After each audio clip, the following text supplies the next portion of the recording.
Hi, this is Tamara at mooglyblog.com, and in this video I'm going to be demonstrating how to make 2 fast and festive crochet Christmas ornaments. I will be using Lion brand Woolies Thick and Quick and a Furls 9mm hook. Now, originally this pattern, which you'll find for free, or I should say pair of patterns, which you'll find for free on mooglyblog.com, link in the description. Originally, they called for Lion brand gold leaf yarn. That yarn, unfortunately, has become difficult to find, so I found a great substitute, Woolies Thick and Quick. And you can see here, it even comes in some sparkly colorways too, which I've used to make up a new pair of ornaments right here. You could also, of course, you don't have to go sparkly. They've got some great reds and whites, so you could really customize these however you like. Let's go ahead and get started with the first one, the Peppermint Flash Ornament. Here you can see a finished one. This is the front, and here's how it looks from behind. It's worked in 3 rounds, all from the same direction that sort of wrap around and close up here in the back. And then I've just stuck an ornament hook in the top so I can hang it from the tree. Let's go ahead and make it together. I'm going to start with what I've chosen to be my color A in this situation, the blue, and I'm going to make a magic circle. If you're not familiar with the magic circle, you can find a tutorial for that also on mooglyblog.com. And I like to start it with that sort of slip stitch chain there that holds it all together, but I'm not going to count what I just did as a stitch. So I've just started my magic circle right here. So however you like to start it, go ahead and get it started. After that, I'm going to chain 2. Pull through once and twice. There we are. I've got my chain 2. Now I'm going to start double crocheting into the ring, and I'm going to finish each stitch with the new color. So I will yarn over, go into the ring. I want to make sure to go under both those loops, including that tail end there, or the ring won't work to pull closed. Pull up my loop, yarn over, pull through 2, and this is where I'm going to stop and switch to my next color. Luckily, since I'm using a bulky yarn here and it's a little stiffer, the ring is pretty well solidified and I can pull my finger out, so I can pull up color 2, or color B. In this case, I will be using the sparkly white one. So I'm going to yarn over that on my hook, like so. Just make sure to leave enough tail so that it doesn't pull out and you can weave it in later. And finish that double crochet with that second color. Now, I'm going to work, it's going to be a little bit fiddly here. These things will want to pull out, so you'll just be very gentle with these first couple stitches. Yarn over, go into that ring, and I'm going to make sure to go under both loops of the ring, so both the loop that's in a ring and the tail end of it, which is right there. And I also at this point want to go under the blue strand that's actively working, and not the white because I'm working with it right now, but that white tail. So I'm actually going around 4 strands at this point just to lock those down. So I will pull up my loop with my working yarn, yarn over and pull through 2 loops. And you can see I've squished all those ends together in the magic ring, and that will just make it a little bit easier to take care of as we go. But I can't finish this stitch yet. I need to switch to the other color. So from behind, I'm going to grab the blue, yarn over, and pull through to finish the stitch. Now I know that seemed really complicated, but really all we're doing is working over our ends and making double crochets that we finish with the new color each time. In total, we'll have 10 stitches in the first round, so that's the first 2 already. So I'll yarn over, go back in that loop, and at this point, all I really need to work around is my blue end there, because I know that's part of my magic circle, and I want to keep working over the yarn that I'm using that I'm not using in the moment. I know that sounds really weird. Right now I'm making a stitch with color A, so I want to work over the active strand of color B until I'm ready to pull it up. So I'll get that in there, yarn over and pull it up, yarn over and pull through 2, bring the active white one up there from behind, yarn over and finish the stitch with that, like so. I'll just sort of squish those onto our magic ring, make a little bit more room there. There's 3 stitches, yarn over, go into the ring, pull up my loop, yarn over, pull through 2, pull the blue one up from behind, and finish the stitch with that. You can see I've kind of pulled up a mess of yarn already to work with, and also you can see that it's starting to twist a little bit. as you switch colors like this every time, your yarn will start to twist. To untwist it, all you have to do, there we go, flip your project around. Helps if you do it the right direction. I did it in the wrong way. I do that every time. There we go. There, now my yarn is nice as untwisted. So you can just do that a couple times as you make these rounds, just to keep your yarn from twisting up too much. So I go in for the next stitch, pull through, and finish it with the next one. There we go. And like I said, you want to do a total of 10 stitches in this first round. So that's 5 of each color.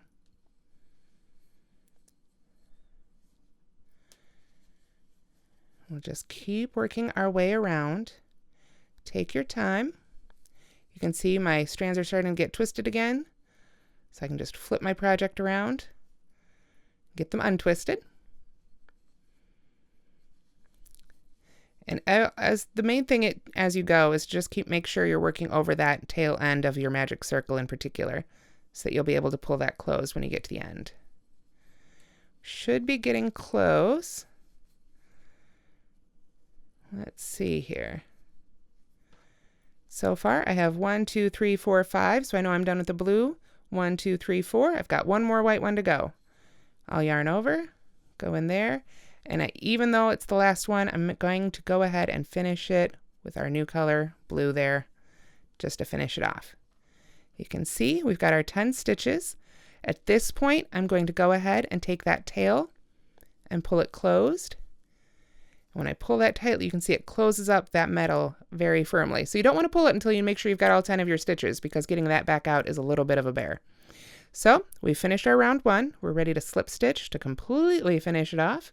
So we just go in the top of that first stitch we made and make a slip stitch.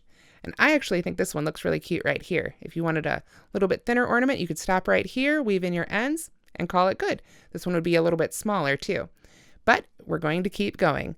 I'm going to start once again with a chain 2, 1, 2, and then I'm going to work 2 double crochets in each stitch around, changing colors on the second stitch. So basically we're just making our stripes a little bit wider. I'll go ahead and do that here. And once again, I want to work over the color I'm not using in that moment, the color for the next stitch. So I'm just going to go ahead and pull that up over my hook. Those ends that we had at the beginning, those can just hang out for now. We don't have to worry about those again for quite some time. So let's make our double crochet. There's 1 double crochet. Then I'm going to begin another one. Again, working over that tail end of the white. Stop with 2 loops on the hook, pull the white up from behind, and finish the stitch with that one. So we've got 2 blue stitches worked into that blue stitch from the previous row. So I will go to the next stitch and work 2 stitches there. There's 1 double crochet, and then I'll yarn over and go in there for a second one, and finish it, of course, with the blue. There we are. And it's starting to get twisted a little bit here at my end. I've done a couple stitches now, so I'll just go ahead and flip that over a couple times. Then I will begin my next set of blues. Go into the first one. There, make that first double crochet, yarn over, go right back into the same stitch, start the second one, and finish it with the white. So I will just continue doing this all the way around. You know, if you're working into a color, you should be using that color. But if it's the second one, you finish it with the next one. So it's ready to go for the color after that. And the reason I'm bringing these up from behind rather than in front is I just think it gives a little bit cleaner color change in the finished ornament. Normally for me, it's sort of habit to pull them forward, but I find with this pattern it works a little bit better to pull them up from behind. So if you find yourself doing it the other way, might not be that noticeable. It's just one of those little details. Let's see, there we go. Just a couple more to go. And these are just simple, regular double crochets. It's really just all about the color changes here.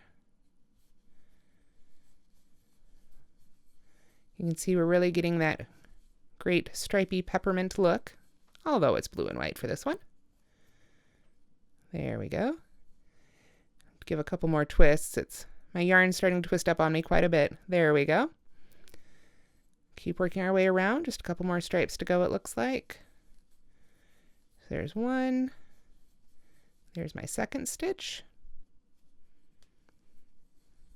And then looks like our last one here. And it's helpful too, as you go to work over those, to give them a little tug so they don't get too loose back there. You don't want your stitches pulling up loosely after your project's done. And of course I'll finish off with that blue one. And we're all set to join with our slip stitch.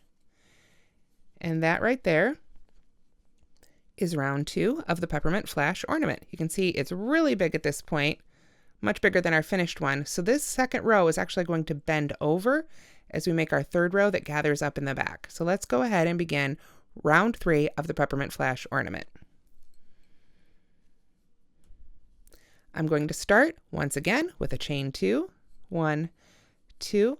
Only this time I'm going to be double crocheting 2 together. So where we started with 1 stitch in each color, that became 2. Now we're bringing it right back down to 1. So I'm going to yarn over, go in that first stitch, the one we slip stitched 2. And when I have 2 loops left on the hook, I'm going to stop there, yarn over with the blue again, go into the next blue stitch, pull up a loop, yarn over and pull through 2. So that I've got 3 loops left on the hook, and this is where I'm going to switch colors. Now, I made a mistake. I forgot to pull up the white color to the row here to work over. So I'm actually going to go ahead and pull those out, like so, and do it once more. This time I'm going to be sure to work over the white. So I yarn over, go in the first stitch, pull that next color up there so it's ready and waiting for me. And then I will begin that next stitch again. There we go. Now I've got 3 loops on the hook again. I've got my white yarn pulled up, ready and waiting for me in back there. So I can drop the blue, yarn over with the white to pull through all 3 and finish that double crochet 2 together. So let's do that again with the white. I'm going to yarn over, go into the next stitch, make sure my blue's in there now so that it's ready and waiting for me. Pull through 2, so I've got 2 loops left on the hook. Yarn over again, go to the next white stitch, and close the blue again. And then with 3 loops on the hook, I'll go ahead and drop the white, pull the blue up, yarn over with that, and pull through all 3 loops to finish that one, like so. So you can see by doing that, I've got those really clean color changes still going even though we're shrinking. And because we're shrinking, it's already starting to pull in a little bit. It doesn't want to be nice and flat anymore. So let's keep going. I need to do a few more of these. My yarn has gotten well and truly twisted now, but that's easy enough to fix. Just flip it right over your hook like that. Then yarn over again, come to the next set. And at this point, I actually need to pull up some more of that yarn. There we go. It doesn't take a whole lot of yarn, but with this bulky yarn, you do need to keep pulling it off the skein, don't you? There we go. Okay, 2 loops left, well, 3 loops on the hook, 2 stitches begun, so it's time to switch and pull through to finish with the white. And like I say, we just keep doing that all the way around, and it will really start pulling into this almost cup shape right away after the first few stitches here.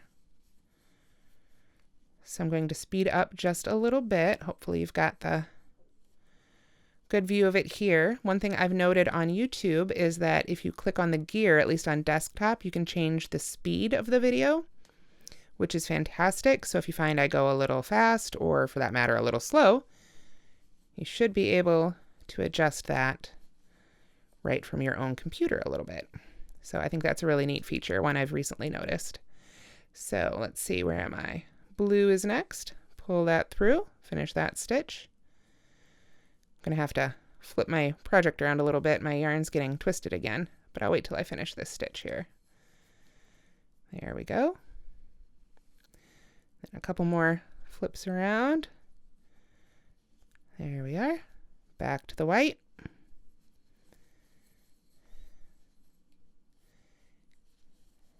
And we'll just keep crocheting on around. This pattern works up pretty quickly. As you can see, I'm going a little bit slower for demonstration purposes than I might normally if I were just crocheting at home. Once again, a little bit more yarn. There we are. This stuff is so pretty. I love these metallics with the sparkle in them. They just have that extra bit of fun and festivity in them. So, oop, almost pulled through with the blue there, didn't I? Let's pull that back out and yarn over with the white. We're going to need some more of that soon here too. All right. Looks like we've got, oh, this is our last one. Yay, we're almost there. So, make our last double crochet 2 together here. Like so. Pull up that blue. And that is it for the crocheting. We just need to slip stitch in that last stitch there. And that's it. That's actually it for the crocheting. So to finish it off, I will need a pair of scissors and a yarn needle. And make sure that you've got one with a larger head when you're using bulky yarns. It just makes it that little bit easier. The difference between a yarn needle, of course, and a sewing needle is that a yarn needle, not nearly so pointy. So, I've got my hook in there. I'm going to go ahead and pull that out of the way. And then I'm going to go ahead and trim off both colors. I don't need to leave a whole lot of length, but I will need about 10 to 12 inches of the blue left and a little bit less of the white. So we'll go ahead and set those aside for now. And then I'm going to pull up that loop there so it doesn't come undone. And then I will be using this longer end right here to gather and close this up. Now at this point, if you'd like, you can weave in these ends really well. I'm going to go ahead and pop it out, wrong side out. That makes it a little bit easier. So you can really use your yarn needle to secure all these. Once you've got them secured, which isn't difficult, just go a couple times, then you can trim them off a little bit shorter. But I do want to point out, this is an ornament, not a blanket, not a garment. It's not going to get washed a ton. It's not going to get handled, hopefully, more than a couple times a year. So you don't have to weave in your ends quite as well as you might otherwise, and you certainly don't need to trim them down as much. I, in fact, like to leave a good inch or so hanging out right there, and it's fine, and it won't cause any issues in the finished ornament. The other end, this one I know is the one that closed up the tail of our magic circle, so I do want to weave this one in just a little bit better to make sure that our magic circle stays closed. I'll just go right in the stitches. And the key to making sure it stays put, of course, is to go in different directions. So first you weave your tail in one direction, then you come back in the opposite direction, and that will just help it stay closed permanently. Like so. So we've got some ends woven in there. I'm just going to go ahead and pull that out, maybe trim that off just a little bit. There we are. And that leaves one white end. Where'd it go? Right there from our last stitch. We do want to make sure that one's down and secure. So we'll weave that one in as well. There we are. I'm just going to slip those right into that stitch. I'm using my fingers on the inside to make sure that I can't feel my needle on the outside, what will be the outside of the ornament, so that my ends don't show. Little tip there for how I weave in my ends. And like I say, this doesn't need to be particularly well woven in. It's not going to be handled or played with. Although I guess if you were making these for kids to play with, you would want to weave in these ends quite a bit better. So that is good enough for ornament's sake, because I'm going to now go ahead and turn this back right side out. And all those ends will be inside the ornament. There's some ends in here. As you can see, they're very well hidden. So now with that final tail end that we cut, the long one, in our color A, we'll go ahead and put that on our yarn needle. And there's a little tip for the yarn needle too. It helps if you fold over your end like that, nice and tight. Gives you a nice smooth bit of yarn to put right through the eye of the needle there, like so. Then we're going to go ahead and gather up and close up our peppermint. So the way I like to do this is I like to go from the outside towards the middle of the project under the top 2 loops of every stitch. So there's the first one.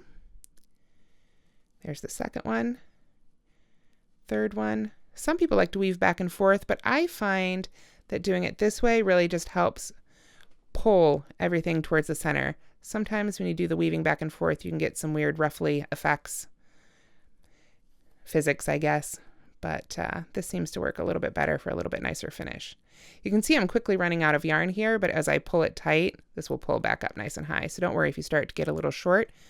You can start pulling in a little bit and give yourself a little bit more to work with. Once you've gotten all the way back around, it looks like that was our first one there. Yep. I can feel I've gone all the way around. So as you can see, I just start pulling, and that will just pull kind of like the top of a hat that you might gather, or, well, I guess the top of a hat. That's about all I can think of right now that you might gather like that, but there we are. We've got our nice small end here. We've still got this end to weave in. So we're gonna just weave that in from the right side here, try and hide it, bury it inside light colored stitches a little bit, like so.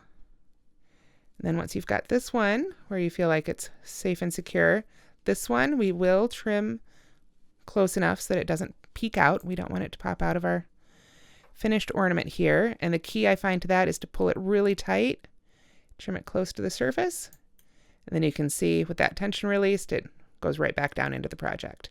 After that, all you need to do is put on a hook, and it's ready to hang. And that's how you make the Peppermint Flash Ornament. Up next, we'll make the Rustic Luxury Star Ornament. Here you can see I have a finished Rustic Luxury Star Ornament. I guess we just call it Star Ornament for now. And for this one, again, I used 2 colors. This is what the back looks like so. This one only takes 2 rounds, so this one's much quicker and also just a lot of fun. So let's go ahead and make it together. So I'm going to start once again with a magic circle and chain 2, just as we did for the Peppermint Flash Ornament. So I've got my magic circle secured on my finger there. I'm going to start with my chain 2. There's 1, 2, there we are, and then now double crochet right back in that ring. Making sure, of course, to go under both of the loops that are around my finger so that I can tighten that up in later. There we go. Now, it's nice and secure. I've got my double crochet worked in there. So next, I will chain 3. 1, 2, 3. And then I'm going to work 2 single crochets right around the post of the double crochet I just made. So that double crochet right there, I'm going to come back around here and just put my hook right between the double crochet and the chain 2 and make a single crochet right around the post of that double crochet, like that. Then I'm going to go back into that space and make a second one. So I've got 2 single crochets worked around the post of the double crochet. Then I'm going to slip stitch back in the ring. So once again, I want to make sure to go into the ring and to make sure that tail end is caught in there as well. And just make a slip stitch. Like that. Then I'm going to do the whole thing that I just did there over again. 4 more times. 5 times in total, so we get a 5-pointed star. I'll start with a chain 2. 1, 2. Then I double crochet back into that ring, like that. Then I chain 3, 1, 2, 3. Then I work 2 single crochets around the post of the double crochet, so putting my hook right between that double crochet and the chain 2 where my finger is right there. I'll work 2 single crochets, 1, 2, and then slip stitch back into the ring. Once again, make sure you catch the tail in there. So that's 2 of the points of our star. And that's what it should look like so far. Let's make the third one. Start with a chain 2, double crochet into the ring, chain 3, 1, 2, 3, work 2 single crochets around the post of the double crochet. So there's 1 and 2, and then slip stitch into the ring to finish off that one. Now we've got 3 points. We've got 2 more to go. We're going to go ahead and make those together. Chain 2, double crochet into the ring, chain 3, 2, and 3. There we are. 2 single crochets around the post of the double crochet. So there's 1 and 2, and then slip stitch into the ring. There we are. So we've got 4 points on our star. We've got 1 more to go. So let's do it one more time. Chain 2, double crochet back into the ring, chain 3, 1, 2, 3, 2 single crochets worked around the post of the double crochet, 1, there we are, and 2, and then finish with a slip stitch right back in the ring.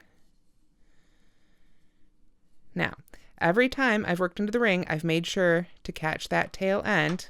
Let me get it out of the way. There we are. Right there. So I know I can close up this hole. And before I cut the yarn, I'm going to go ahead and do just that.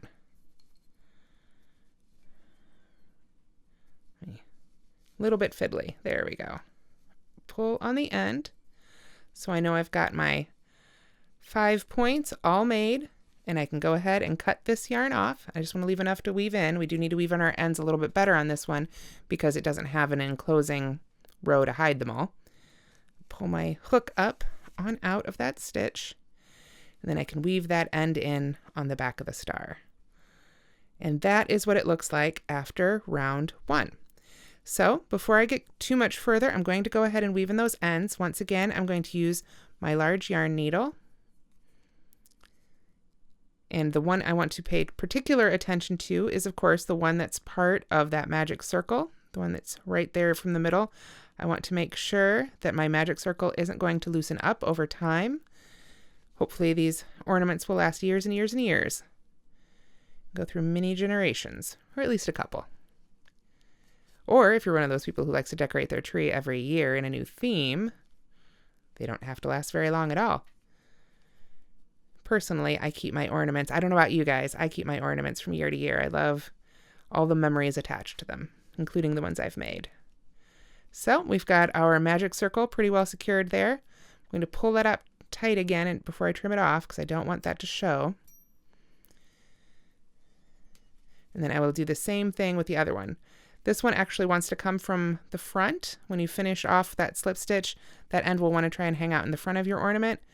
So when you weave in this one, you want to make sure to pull it behind and just literally pull it to the back to weave it in, or you could try and go through the middle. I find just pulling it straight to the back works pretty darn well for this one.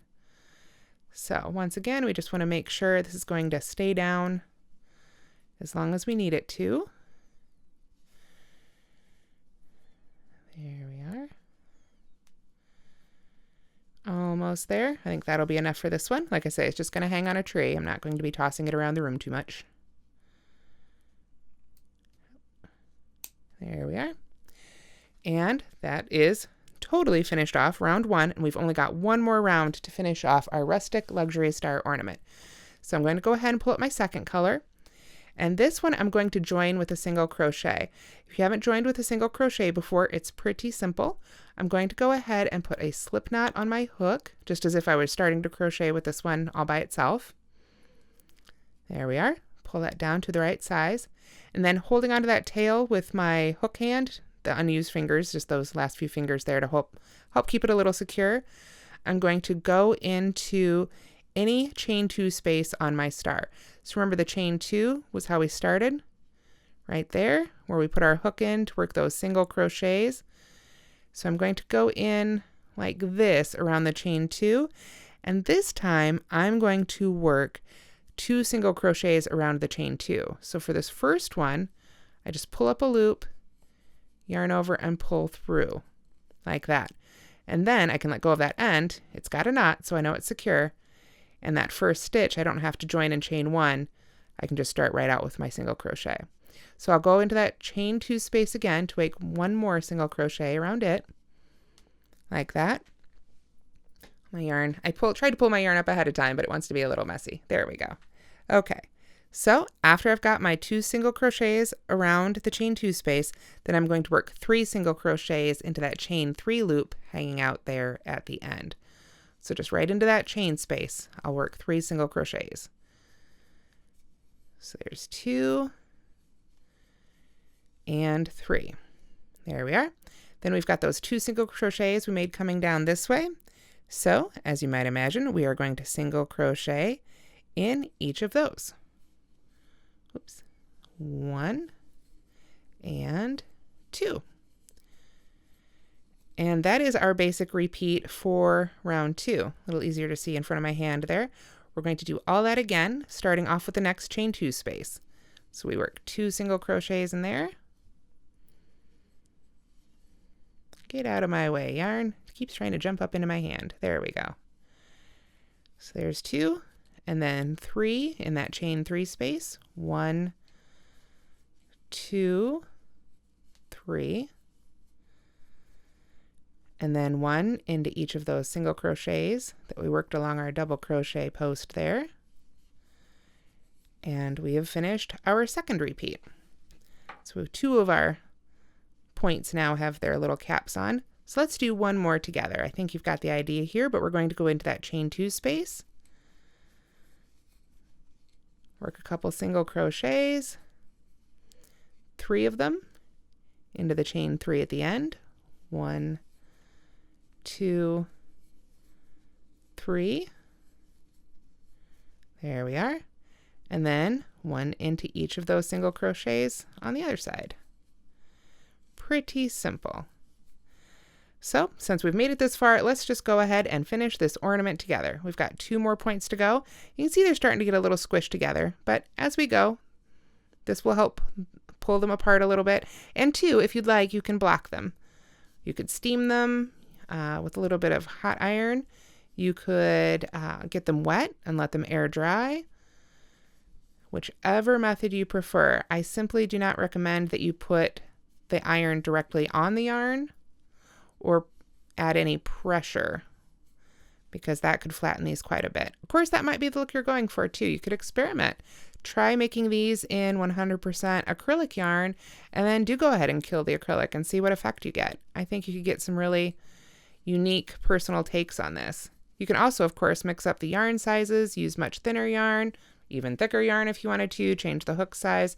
You can get some really unique looks with these 2 patterns just by changing the yarn and hook that you use. I think this would be really neat. In Vanna's Choice, you get a whole bunch of little ones. And Vanna's Glamour has that sparkle too. So we're almost there. We've just got those 2 single crochets there to work into, and we are done. And you can see we've made it all the way around our star. I almost called it a heart. All the way around our star. So I'll go ahead and cut this yarn off with enough inches left to weave in that end. And I didn't slip stitch to that first one. I prefer to sew right here with my yarn needle. Again, just personal preference. If you wanted to slip stitch to that first single crochet that we made, you could. I'm just going to use my yarn needle to go in there and then go back down into that last stitch made. There we are. And use that to pull them together. Sort of a seamless join right there. As you can see, this one's got a little bit more movement into it. That's why I called it rustic. I actually really like the rustic, wobbly, homespun look of this one as it is. But of course you can, as I said, block it out flat, a little more polished if you prefer. I'm just going to weave in this end here to get it out of my way. And then of course I would do the same thing with the other one. There we are. And then once I've woven in those ends, I add my hook, and that's the Rustic Luxury Star Ornament. So that's how you make the fast and festive crochet Christmas ornament patterns that you'll find on mooglyblog.com. Once again, there's a link in the description that will take you to a page on Moogly with both the right and left-handed tutorials, as well as a link to the written patterns for both of these projects. I hope you've enjoyed these tutorials. I hope you have a great holiday. Thank you so much for watching, and please don't forget to subscribe.